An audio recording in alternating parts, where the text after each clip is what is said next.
민수기개론 8번째 시간입니다. 잘하면 오늘 모든 민수기를 마치거나 그렇지 않으면 다음 주까지 해서 마치도록 하겠습니다. 제가 좀 찬양을 길게 했었는데 기도도 길게 하고, 왜냐면 오늘 내용이 여성이라는 주제 하나만 다루기에는 좀 굉장히 짧고, 그렇다고 또 마지막 주제까지 다루기에는 그러자면 또 너무 시간이 길고 좀 그런 좀 고민들이 있어서 그랬었는데 한번 해보도록 하겠습니다. 우리 계속해서 민수기개론 마지막, 이제 오늘 신학적 주제 중에 마지막 신학적 주제를 좀 볼 건데요. 그게 뭐냐? 바로 하나님 나라와 여성이라고 하는 주제입니다. 하나님 나라와 여성. 굉장히 좋은 책이 있어 소개합니다. 혹시 관심이 있으시다면 여교역자로 살다. 그리고 비슷한 색깔의 책인데 여교역자 입을 열다. 한국 교회에서 여성 사역자들이 참 차별 대우를 받습니다. 참 홀대를 받아요. 물론 몇 년, 한 10수년 전부터는 모든 총신을 제외한 대다수의 교단들이, 모든 교단들이 거의 총신을 제외한 모든 교단인 것 같은데 여자 목사 안수를 인정하고 있습니다. 한 10여 년 전부터는요. 하지만 그 이전에 여자 목사 안수가 별로 없던, 그러니까 허락이 잘 안 되던 시대에 여자 사역자들은 전도사 이상으로 더 올라갈 수가 없었습니다. 그러다 보니까 여자 사역자는 단임 목회를 하기도 힘들었고, 여러분 되게 씁쓸한 사실인데 우리가 좀 인정해야 될 부분이 뭐냐면, 여러분 선교사님들 중에 여자 선교사님들이 굉장히 많아요. 왜 그런 걸까요? 요즘에는 좀 그렇지 않아요. 요즘엔 남자 선교사님들 많은데 옛날에는 한 20년 전만 해도 선교사님들 중에 여자 선교사님들이 유독 많았어요. 남자 선교사님들보다. 그리고 꼭 그 중앙아시아나 저쪽 중동 지방, 그러니까 무슬림 지역으로는 남자 선교사님들보다 여자 선교사님들이 참 많이 갔었어요. 아프리카 쪽이나 이렇게 험한 지역, 비행기를 오래 타야 되는 지역 또는 무슬림 지역에는 오히려 남자 선교사님들보다 여자 선교사님들이 가는 경우가 굉장히 많았었습니다. 왜 그랬을까요? 여러 가지가 이유가 있습니다. 물론 여자 선교사님들이 남자 선교사님들보다 더 믿음이 좋아서 그러셨겠죠. 저는 그랬으리라 믿는데, 아무튼 또 하나가 있습니다. 여자 사역자로서 한국교회에서 목회의 한계를 느끼기 때문에, 그렇기 때문에 그 리더십의 아픔 때문에 결국 선교지로 갈 수밖에 없는 아픔들이 있었던 거죠. 그래서 사실 한국교회가 좀 많이 더딥니다. 어떤 부분에서는 세상보다 앞서 나가는 것 같지만 또 어떤 부분에서는 좀 세상보다 좀 한참 뒤처진 부분들이 있는데, 여자에 대한 대목들이 좀 그런 부분들이 많아요. 말로는 평등하다고 하지만 실제 유리천장 같은 게 있다는 것이죠. 사실 한국교회 오면 그런 걸 굉장히 많이 느낄 수가 있는데, 여러분 혹시 관심 있으신 분들이 이런 책 한번 사서 읽어보세요. 만약에 목사님 사고 싶은데 돈이 없습니다 라고 하면 교회가 사서 빌려드릴게요. 신청을 하세요. 그러면 교회 청년부 재정으로 사서 빌려드리겠습니다. 그러면 여러분 읽고 다시 교회를 반납하시면 되니까 여교육자로 살다, 여교육자 입을 열다. 이 여자 전도사님들이에요. 여기 할머니분들 계시죠? 주로 이런 할머니분들이 선교사 안 되면 한국교회에서는 주로 신방 전담하시는 그런 사역자 일을 많이 하시는데, 보이시죠? 우리가 신명기 전에 나시린에 대해서 배워본 적이 있었습니다. 좀 오래됐었는데 신명기 안에 나시린 규정이 나온다는 걸 배웠었어요. 이 나시린의 서원은요, 남성뿐만 아니라 여성에게도 개방되어 있다는 것이 굉장히 독특한 특징 중에 하나였었다고 제가 지난 시간에 아니고 그때 나시린에 대해서 이야기할 때 말씀드렸습니다. 즉 민수기 6장 1절로 2절을 보면 이렇게 기록되어 있더라는 것이죠. 여호와께서 모세에게 말씀하여 이르시되 이스라엘 자손에게 전하여 그들에게 이르라, 남자나 여자가 특별한 서원, 곧 나시린의 서원을 하고 자기 몸을 구별하여 여호와께 드리려고 한다며.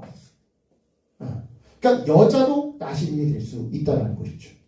이 사실은요, 나시린과 대제사장에게 적용되는 규정이 거의 비슷하다는 점을 우리가 전에 배웠었는데, 그거를 떠올린다면 굉장히 파격적이에요. 자, 잠깐 복습 한번 해볼까요? 우리가 나시린에 대해서 배울 때 나시린과 대제사장에서는 이러한 공통점이 있다고 배웠었어요. 어떤 공통점? 나시린이나 대제사장이나 자기 가족의 시신과 또는 그 외에도 부정한 시신, 짐승이 됐던 뭐가 됐던 부정한 시신과 접촉을 하면 안 돼요. 시체를 만지면 안 돼요. 대제사장이나 나시린이나 똑같이 또한 포도주나 독주를 금지합니다.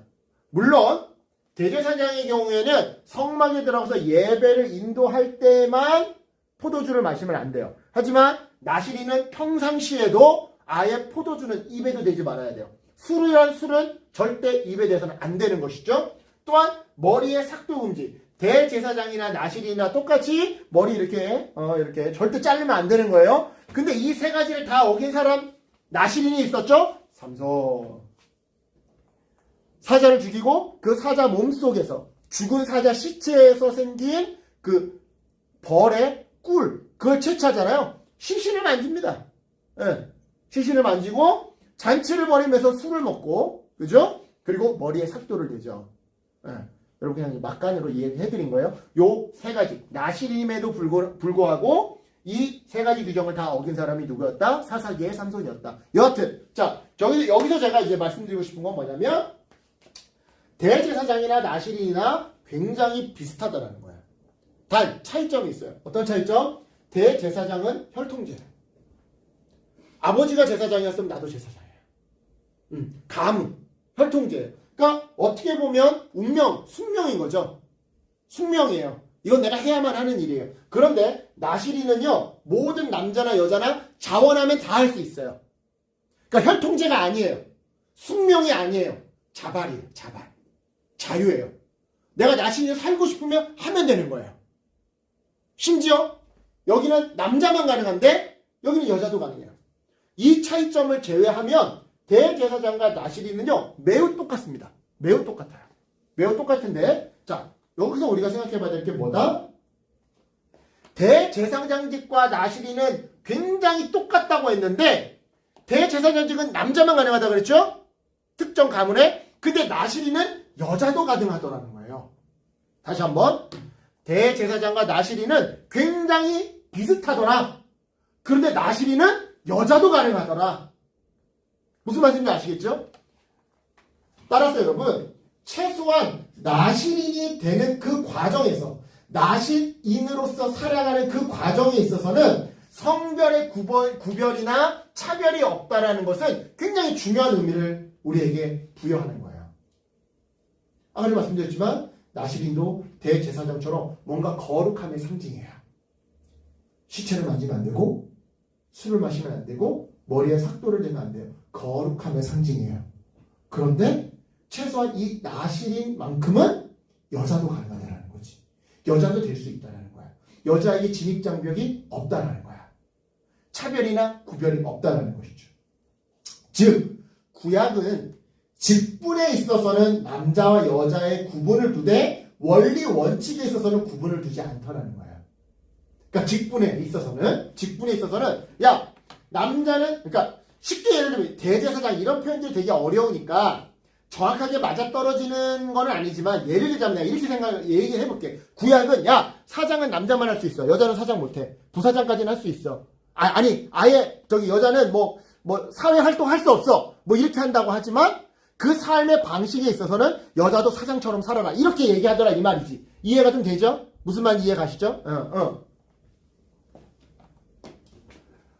그런데 신약 성경은 이 구약 성경보다 한 발 더 나아갑니다. 그래서 성경은 점진적 계시라고 해요. 점차 하나님의 뜻이 무엇인지를 분명하게 계단학습으로 보여주는 거다. 자, 구약에서는 직분에 있어서는 차별이 있었어요. 근데 신약에 오면 이제 직분에 있어서도 차별이 없어요. 왜요? 베드로전서에 너희는 왕같은 제사장이다. 너희는 남자나 여자나 너희는 왕같은 제사장이다. 이제 여자도 직분에 한계가 없는 거예요. 자, 다시 한번 복습해 보겠습니다. 우리가 나시린과 대제사장을 비교해 봤을 때 대제사장이나 나시린이나 그 규정을 보면 굉장히 유사해요. 즉 둘 다 거룩함의 상징이에요. 그런데 대제사장은 아까 전 대제사장은 남자만 될 수 있고 여자는 될 수 없었고 나시린은 여자도 될 수 있었어요. 즉 그거를 보았을 때 구약은 어떤 걸 말한다? 직분에 있어서는 여자를 좀 차별한다. 하지만 원리 원칙에 있어서는 거룩함이라고 하는 원리 원칙에서는 남자와 여자를 차별하지 않는다. 그런데 신약은 한 발 더 나아간다. 이제는 원리 원칙뿐만 아니라 직분에 있어서도 차별을 두지 않는다. 즉 성경은 남녀를 차별하지 않는다. 무슨 말씀 이해하시겠죠?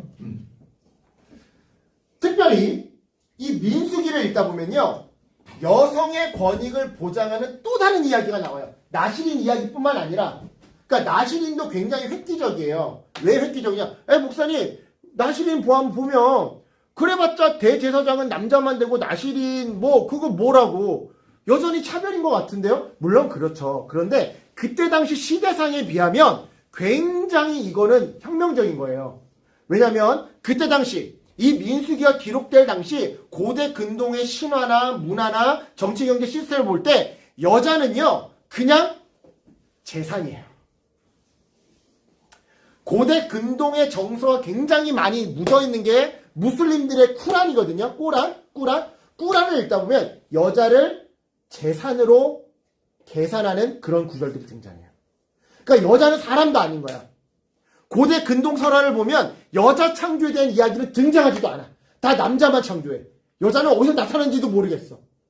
그러니까 그런 시대상을 고려해 봤을 때 민수기에서 나시린은 물론 제사장은 안 되지만 나시린에 있어서만큼은 여자도 나시린이 될 수 있다라고 얘기하는 그 항목은요, 그때 당시 시대상으로 보자면 굉장히 혁명적인 거다 이 말이야. 왜? 그때 당시 다른 문화에서 여자는 그냥 재산이었어. 남자의 재산. 그냥 남자의 재산 취급이었어. 여자가 무슨 거룩함을 상징해. 여자가 무슨 사람이야. 사람도 아니지. 그냥 짐이지. 재산이지. 이랬단 말이죠. 그래서 사실 나시린 이야기를 통해서 구약을 보니까 그때 당시 시대 속에서 구약은 굉장히 혁명적이었고 여자들에게 굉장히 이렇게 뭔가 여자들을 굉장히 존중해주는 그런 것들을 담고 있었구나라는 것을 알 수 있는데 한 가지 더 있다 이 말이에요. 민수기 속에 그 나시린 이야기 말고 또 있다 이 말이에요. 그게 뭐냐? 민수기 26장에 등장하는 슬로브핫 딸들의 이야기예요. 슬로브핫. 자, 이 이야기에서 좀 볼게요. 자, 보겠습니다. 이스라엘의 남자인 슬로브핫이라고 하는 사람이 죽었는데 공교롭게도 그 사람에게는요 딸만 5이었어요. 자, 이게 뭐가 문제가 되느냐? 당시 고대 중동의 문화에서 여자는요 유산을 상속받을 수 없었다는 게 문제였었어요. 실제로 구약도 그랬어요. 모세율법을 보면 여자는 상속을 못 받아요. 이런 만화, 그치? 이런 나쁜 그런 게 어딨어. 솔직히 내가 남자지만 내가 이렇게 좀 이렇게 보면 물론 효도를 잘하는 남자들도 있는데 나중에 효도는 딸들이 더 잘하는 것 같아. 나 진짜 난 내가 아들이지만 나 인정할 거 인정해. 남자들은 약간 좀 부모님한테 엄마 밥 먹어. 몰라. 형이 이거 좀 고쳐주라. 나도 못해. 이래. 근데 딸들은 어쩜 그렇게 알았어. 아빠 내가 해줄게. 알았어. 엄마 어떻게. 이게 난 좀 보면 진짜 딸들이 효도는 잘하는 것 같다. 만약에 내가 나중에 애를 낳게 된다면 나는 아들보다 딸을 낳고 싶다. 이런 생각을 엄청 많이 하거든요. 그런데 구약을 보면 그때 고대 중동 문화와 구약은 여자에게 유산을 상속해주지 않았다 이 말이에요. 효도는 여자들이 다 했대. 실제로 신명기 21장을 보면 여자한테는 유산이 상속되지 않는다라고 나온단 말이죠. 그러니까 이게 문제인 거예요. 슬로브핫이라는 사람이 죽었는데 딸만 5이에요. 그런데 딸한테는 유산을 상속할 수 없어요. 그럼 이제 어떻게 되는 거예요? 슬로브핫이라고 하는 이 아버지의 땅은 공중분해되는 거예요. 주인 없는 땅이 되는 거예요. 누군가가 뺏어갈 수 있는 땅이 되는 거예요. 무슨 말씀인지 이해하시겠죠? 이따가도 내가 다시 얘기하겠지만 이스라엘의 땅은요 철저히 가문에서 가문으로만 상속이 됩니다. 철저히. 하나님이 여호수아서에서 땅을 막 전쟁하고 정복했을 때 하나님이 가문마다 나눠줬단 말이야. 예를 들어 유다 지파가 100명이야. 그러면 100평. 베냐민 지파가 50명이야. 그러면 50평. 이런 식으로 그 지파의 규모에 맞게끔 땅을 분할해주고 지계석을 옮기지 말아라. 한마디로 땅의 경계를 함부로 옮기지 말아라. 함부로 땅을 팔거나 영구히 매매하지 말아라. 왜? 니네들 먹고 살 땅이야. 내가 친히 너희들한테 나눠준 거야. 나눠준 거야. 그러니까 영원히 매매하지 말아라. 그러니까 중간에 어느 정도 매매는 가능하겠지만 평생 매매를 하지 말아라. 이렇게 얘기하신단 말이죠. 그런데 문제는 아버지가 있는데 다 딸이야. 다 딸이야. 다 딸이야. 그러니까 상속을 못해. 그러면 이 땅은 어떤 땅이 돼버리는 거야? 공중분해돼서 만약에 이 사람이 유다 지파라고 한다면 베냐민 지파가 와가지고 이 땅을 차지할 수도 있는 문제가 발생했다 이 말이에요. 모세는요 이처럼 예상치 못했던 문제 상황이 발생하자 이거 민수기에 다 있는 내용이에요 여러분. 자 민수기 통독하다 보면 다 나와요. 읽다 보면 해결책을 하나님께 기도로 간구합니다. 그러자 하나님이 예외 규정을 만들어 주셔요. 예외 규정. 즉 이런 상황에서는 이 아버지의 재산이 딸들에게 상속될 수 있게끔 예외 조항을 만들어요. 또는 딸마저 없어. 딸마저 없어. 딸마저 없으면 자 아까 전에 얘기했지만 가령 이 슬로브하시라고 하는 이 아저씨가 만약 유다지파 사람이야. 유다지파 사람인데 딸도 없어. 아들도 없는 건 둘째치고 딸들도 없어. 그러면 같은 유다지파 중에 자기 형제들에게 상속하게끔. 왜? 다시 말하지만 땅은 영원한 매매가 안 돼. 하나님이 그 지파에게 가업으로 주신 거야. 영원한 매매가 안 돼. 무슨 말씀인지 이해하시겠죠? 그래서 가까운 친척들 역시나 같은 유다지파 예를 들자면 에 상속할 수 있다라고 하는 예외 규정을 만들어 주시다는 말이죠. 단 이 경우 땅을 상속받은 딸들은 다 어느 지파의 남자들과 결혼해야 돼요? 예를 들자면 유다 지파 남자들하고만 결혼해야 되는 거예요. 왜? 아까 전에 계속해서 내가 얘기하지만 땅은 지파에게 그리고 각 가문에게 유산으로 하나님이 직접 주신 거예요. 다른 지파로 넘어가면 안 돼. 서서 넘어가서도 다시 되찾아와야 돼. 그게 희년이에요. 그게 희년. 50년마다 돌아오는 해. 예를 들어 유다 지파 유현이가 베냐민 지파 헤림이 베헤림 그래 이렇게 하자. 유현이 베헤림. 내가 유다 지파인데 내가 땅이 한 10평 있었어. 내가 10평 있었는데 내가 농사를 망쳤어. 농사를 망쳐서 빚을 졌어. 빚인데 빚을 갚을 길이 없어. 그래가지고 헤림이한테 배신의 집안 헤림이한테 이 10평을 팔았어. 팔고 그거에 대한 값을 받았겠지. 그 값을 먹고 내가 먹고 살 거 아니야. 그런데 50년째 해가 되면 어떻게 된다? 헤림이는 그 땅 다시 얘한테 돌려줘야 된다. 이 가문으로. 이게 구약의 희년이야. 왜냐하면 생각을 해봐.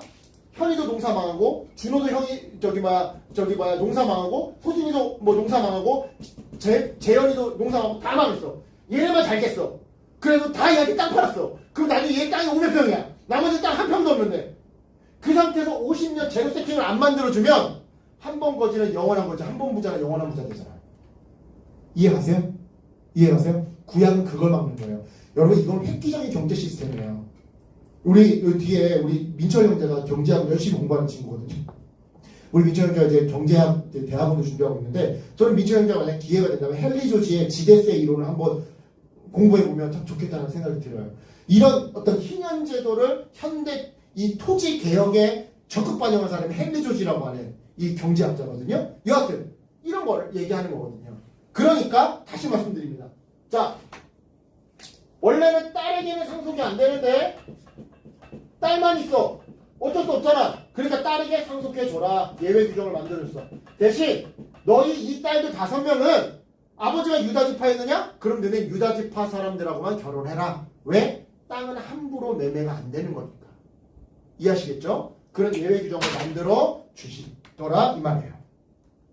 왜냐하면 아까 전에 말씀드렸죠? 땅은 각 지파에게 공평하게 나눠준 것으로서 어느 한 지파만 땅 부자가 되는 것을 하나님은 원치 않으시기 때문입니다.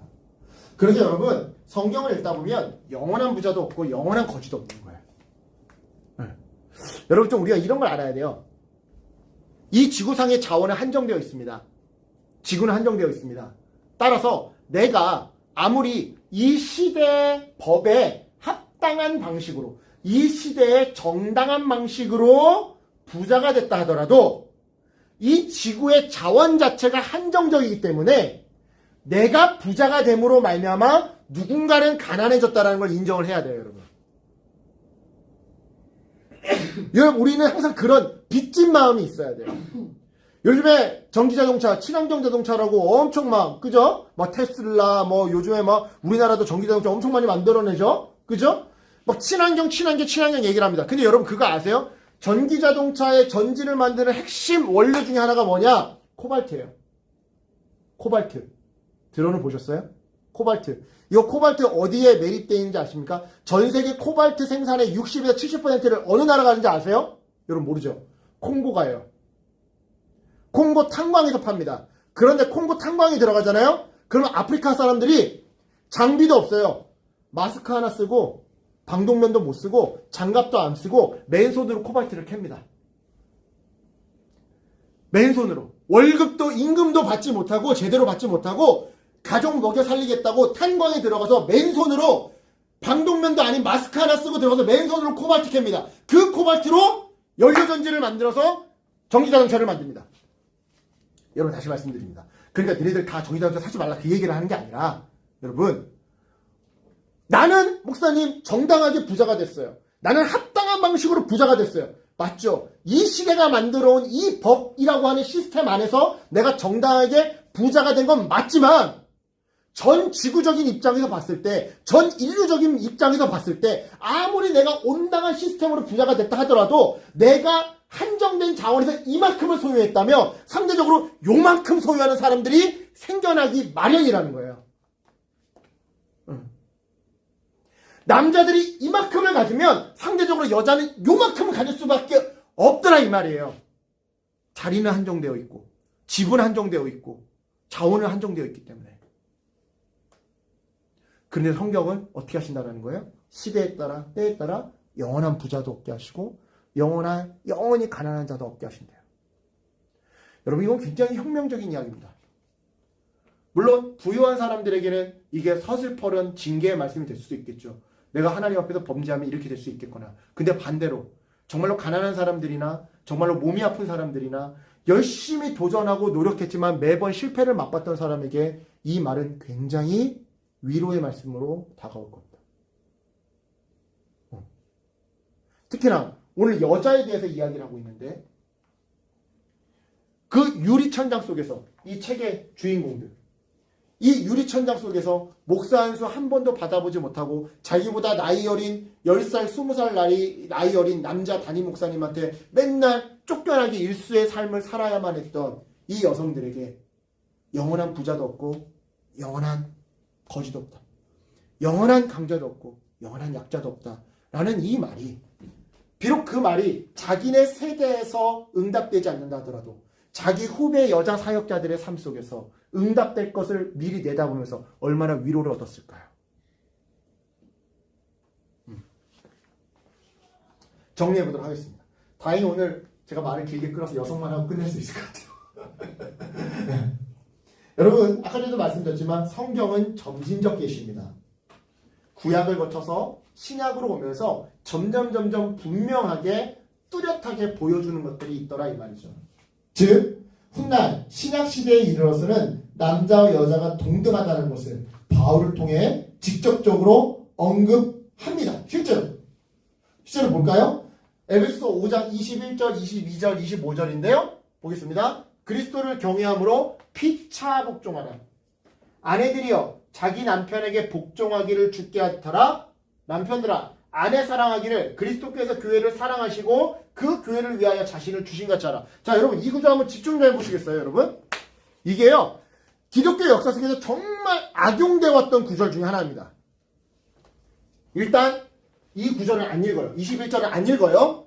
22절과 25절만 읽어요. 22절과 25절만 읽으면서 기독교 역사 속에서 정말 악용되었다. 여자들을 억압하는데 정말 오용되어 왔던 말씀 구절이 22절과 25절입니다. 뭐라고 남자들이 여자들에게 이 말씀을 어떻게 해석을 하고 오용을 했느냐? 봐라. 여자들은 남편에게 복종하라고 했다. 남편은 아내에게 사랑하라고 했다. 그러니까 내가 너를 사랑하니 너는 나한테 복종해. 어감이 별로 안 좋죠? 그죠? 난 너에게 사랑해 사랑해 사랑해 말할 테니까. 네 생일날 꽃 선물해 줄 테니까. 결혼기념일날 케이크 선물해 줄 테니까. 넌 내가 시킨 대로 다 해.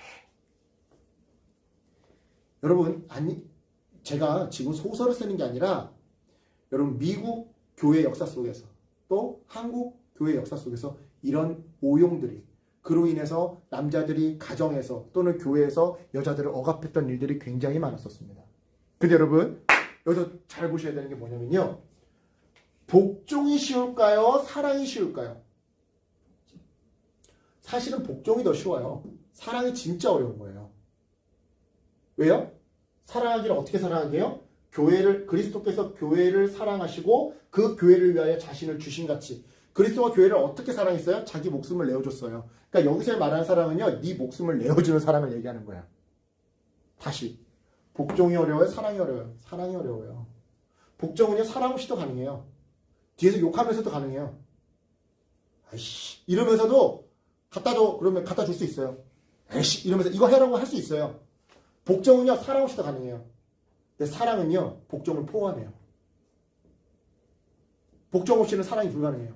다시 한번 사랑 없이 복종 가능해요. 근데 복종 없이는 사랑이 불가능해요. 그리고 여기서 말하는 사랑은 내 목숨을 내어주는 사랑이에요.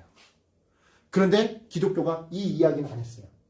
아내를 위해서 자기 네 목숨을 내어줘. 이 목숨이란 거는 아내가 무슨 뭐 신장 투석하게 됐을 때 내 신장 한쪽 내어줘라 이런 걸 얘기하는 게 아니라 물론 그런 것도 얘기하는 거지만 평상시 삶 속에서 아내한테 저주라는 얘기야.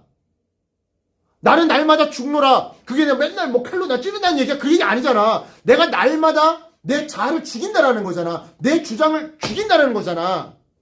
여러분 이거 되게 어려운 거예요. 여자들 남편한테 복종하려면 자기를 죽여야 되겠죠. 남편들 그리스도가 십자가에 달려 죽으심으로 교회를 사랑한 것처럼 아내를 사랑하려면 자기도 죽어야 되겠죠. 서로 죽어야 되는 거야. 그러니까 내가 결혼 앞두고 있는 청년들이 맨날 오면 내가 맨날 똑같이 하는 말이 있어. 지는 게 이기는 거야. 사도행전에서 바울이 뭐라고 했어요? 그리스도가 말씀하셨다. 주는 것이 받는 것보다 낫다. 이걸 예수님식으로 얘기하자면 뭐예요? 날마다 나는 십자가를 짊어지고 따라와라.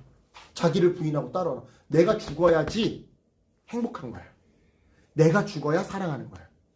아내랑 싸우는데 내 주장 계속해. 아니야 이건 내가 더 옳은 것 같아. 아무리 내가 합리적으로 생각해도 내가 옳은 것 같은 거? 그러니까 이번엔 당신이 날 따라와. 해결 안 돼. 해결 안 돼. 백날 해결 안 돼. 더군다나 더 중요한 거. 여기 뭐라고 했어요? 피차 복종하라. 사실 이 21절의 피차 복종 아래로 부부가 피차 복종해야 되는 이야기, 부모와 자녀가 피차 복종해야 되는 이야기, 주인과 종이 피차 복종해야 되는 이야기가 땅 세 단락으로 등장합니다. 그리고 표현은 다 조금씩 달라요. 복종, 사랑, 뭐 존경, 뭐 이런 조금씩 달라요. 하지만 원리 대전제는 뭐야? 피차 복종. 피차 복종. 아까 전에 민수기에 등장했던 나시린 이야기와 슬로브한 이야기.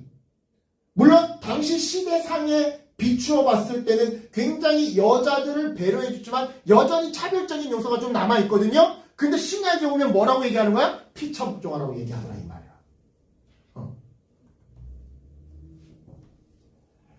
구약은요. 신약에서 이야기할 그 피차 복종, 그 평등을 이야기하기 전에 일단 씨앗을 심어놓는 역할이었던 거예요. 왜? 다시 말하지만 성경은 점진적 계시니까. 구약은 씨앗만 심겨 놓여진 상태였던 것이죠. 여성들의 권리도 소원도 지혜도 남자들의 권리, 남자들의 소원, 남자들의 지혜와 동일하다고. 이것을 민수기에서 아니 어떤 의미에서 창세기 1장 하나님이 하나님의 형상으로 남자만 지은 것이 아니라 남자와 여자를 창조하셨다라는 그 구절 속에 씨앗을 심겨놓은 거다 이 말이에요. 남자와 여자의 지혜 동일하다. 권력 동일하다. 권리 동일하다. 따라서 여러분 여성들도 그동안 남자들이 누리던 권리를 충분히 동일하게 누릴 수 있어야 됩니다. 특히 이 부분에서 교회를 볼까요? 왜 대표기는 언제나 남자 성도님들만 할까요? 왜 교회 식당 봉사는 왜 언제나 여자 성도님들만 할까요? 여러분 이런 거 안 불편하세요? 아, 나만 불편한가 보구나. 여자들인데도 안 불편한가 보네? 난 남자들도 되게 불편한데? 왜 교회 대표 기도는 왜 맨날 남자 성도님들만 해야 되지? 왜 여자 성도님들 대표 기도하면 안 되지? 이거 진짜 말이 나왔으니까 하는 말인데. 여러분이 나중에 우리 교회 결혼해가지고 우리 교회 계속 집사로 남으면서 우리 교회 뜻을 고치세요. 2년 전인가? 3년 전인가? 나 이거 얘기합니다. 이제 이거 기록물에 남아가지고 얘기를 해야 되나 말아야 되나. 이거 얘기하려다 모르겠다. 얘랑 모르겠다. 제가 한번 주일 2부 예배 대표 기도에 여자 성도님들을 집어넣었어요. 바로 남자 성도님 어떤 분한테 전화가 왔습니다. 여자가 어떻게 교회 대표가 될 수 있습니까? 왜 여자를 넣습니까? 내가 어이가 없어서 지금 싸울까 말까. 지금 내가 그래도 목사인데 내가 성경을 하나 더 하라는데 싸울까 말까 그러다가 일단 참았어. 참자. 그래, 아직 우리 교회는 성경은 점진적 계시라고 하는데 교회도 점진적으로 변화돼야지. 아직 갈 길이 뭔가 보다 하고 참았어. 여러분이 나중에 집사님이 되시면 바꾸세요. 여자는 왜 교회 대표가 될 수 없습니까? 라고 얘기하세요. 여자가 식당 봉사는 더 많이 하고 여자가 교회 청소 봉사는 해도 더 많이 하는데 왜 여자는 대표 기도하면 안 되고 남자는 봉사도 여자보다 더 적게 하는데 왜 앞에서 가우다시 잡는 건 남자들이 다 가우다시 잡으려고 합니까? 가우다시라는 표현을 쓰지 말고 아무튼 왜 앞에서 걸려갑니까? 여러분 얘기하세요. 식당 봉사 남자들이 하면 안 되나요? 우리 교회는 남자가 합니다. 1년에 한 번 명절 되면 남자 장로님들이 와가지고 떡국 끓입니다. 아유 잘하십니다. 1년에 52주인데 52 중에 한 주 하시는데 여러분 이런 게 보이지 않는 유리천장인 거예요. 이런 게.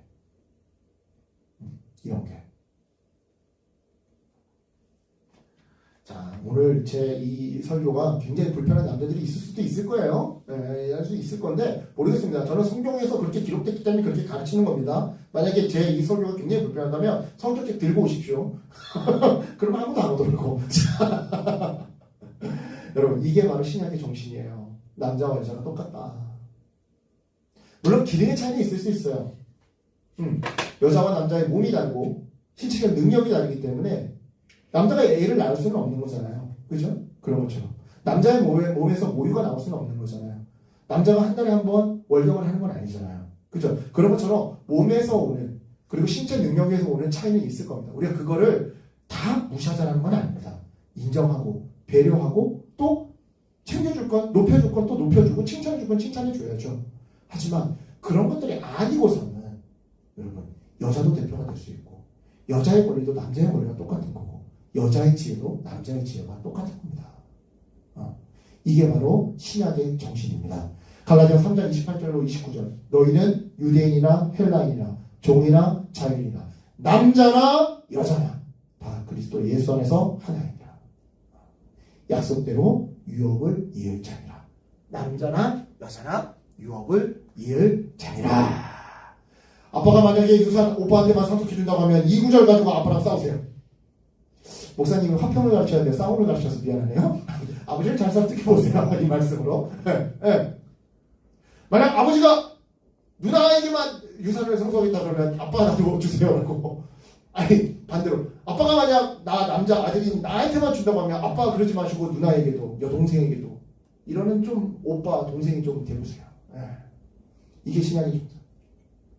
따라서 여러분 서로를 동일하게 존중하시기 바랍니다. 남자와 여자 가정, 직장, 교회 어디에서든 누구 하나가 더 주장하려 하지 말고 누구 하나가 더 나는 약하니까 더 보호받으려고 하지도 말고 아니 왜 당연히 왜 다 무거운 건 또 남자들이 다 들어야 돼. 여자들도 들 수 있잖아. 적당한 거는. 그치? 그런 것처럼 누가 더 남자라고 더 주장하려 하지 말고 여자라고 더 보호받으려 하지도 말고 여자일 남자일 따로 구분하지 말고 우리 남자들 결혼하고 나면 집안일 도와줘야 돼. 도와주긴 뭘 도와줘. 집안일이 네 일이야. 도와준다는 말 자체가 뭐야? 집안일은 여자의 일인데 남자로서 내가 도와주는 거야. 이 말인 거잖아. 집안일은 남자의 일이기도 해. 네가 쓰는 순간 네가 빨아야지. 근데 네가 바빠도 여자가 빨아주는 거 아니야. 그지? 그죠? 내가 오늘 너무 내가 직설을 내리나요? 여러분. 여러분 누구 하나가 더 주장을 하지 말고 누구 하나가 더 보호받으려 하지 말고 여자일 남자일 구분하지 말고 서로의 빈 곳을 그냥 채워주세요. 여러분 사랑 받으려고 결혼하는 거 아니고 사랑 받으려고 공동체에 들어오는 거 아닙니다. 섬기려고 사랑 주려고 결혼하고 공동체 만들고 관계를 형성하는 거예요. 빈 곳을 채워주세요. 내가 좀 깔끔해. 내가 좀 행동이 재빨라. 내가 좀 캐치를 잘해. 그럼 그 사람이 좀 더딘 사람, 좀 센스 없는 사람을 도와주면 되는 거잖아. 내가 좀 더 빨래를 잘해. 그럼 빨래 못하는 사람 내가 빨아주면 되는 거잖아. 내가 좀 대인관계를 잘해. 그럼 대인관계 못하는 사람 옆에서 통역기가 되어주면 되는 거잖아. 우리 아내가 나한테 그러는 것처럼. 그래주면 되는 거야. 남자는 여자에게, 여자는 남자에게 피차 복종하시기 바랍니다. 그래야 하나님 나라의 의와 평강과 희락이 도래하는 거예요. 여러분 주여 백창하고 성령 충만 뭐 1000번 외친다고 해서 하나님 나라가 임재하는 게 아니라 성령 충만을 받은 사람이 피차 복종의 삶을 살아내어야 하나님 나라의 의와 평강과 희락이 여러분의 가정, 직장, 이 땅, 이 교회, 이 사회 가운데 실현되는 겁니다. 이 믿음으로 여러분 남자는 여자에게, 여자는 남자에게 피차 복종하시면 지는 것이 이기는 것이다. 의 삶을 성령님의 은혜로 살아내시는 저와 여러분 되시길 주님의 이름으로 간절히 축원합니다. 아멘. 기도하겠습니다.